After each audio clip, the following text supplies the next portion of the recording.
തട്ടുകട style special മുട്ട ബജ്ജി തയ്യാറാക്കാം. ബജ്ജിക്ക് വേണ്ടുന്ന ബാറ്റർ തയ്യാറാക്കാനായി ഒരു ബൗളിൽ കടലപ്പൊടി, അരിപ്പൊടി, മുളക് പൊടി, സവാള, കറിവേപ്പില, പച്ചമുളക്, ഉപ്പ്, കായപ്പൊടി, ആവശ്യത്തിന് വെള്ളവും കൂടി ഒഴിച്ച് മിക്സാക്കി ഒരുപാട് തിക്കും ലൂസും അല്ലാത്തൊരു കൺസിസ്റ്റൻസി ബാറ്റർ തയ്യാറാക്കി മാറ്റിവെക്കണം. 6 പുഴുങ്ങിയ മുട്ട നടുവേ മുറിച്ച് വെള്ളയും മഞ്ഞക്കരുവും മാറ്റിവെക്കാം. ബജ്ജിക്ക് ഫില്ലിങ്ങിനായി ഒരു ചമ്മന്തി തയ്യാറാക്കാം.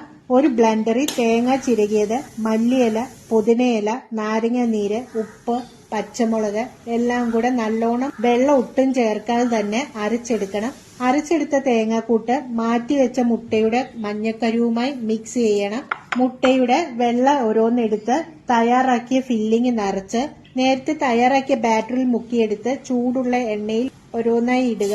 ഫ്ലെയിം ഹൈയിലും മീഡിയവുമായി തിരിച്ചും മറിച്ചും ഇട്ട് ഓയിലിൽ നിന്ന് കോരി മാറ്റാം. എഗ് ബജ്ജി ഇവിടെ തയ്യാറായിട്ടുണ്ട്. Thank you for watching.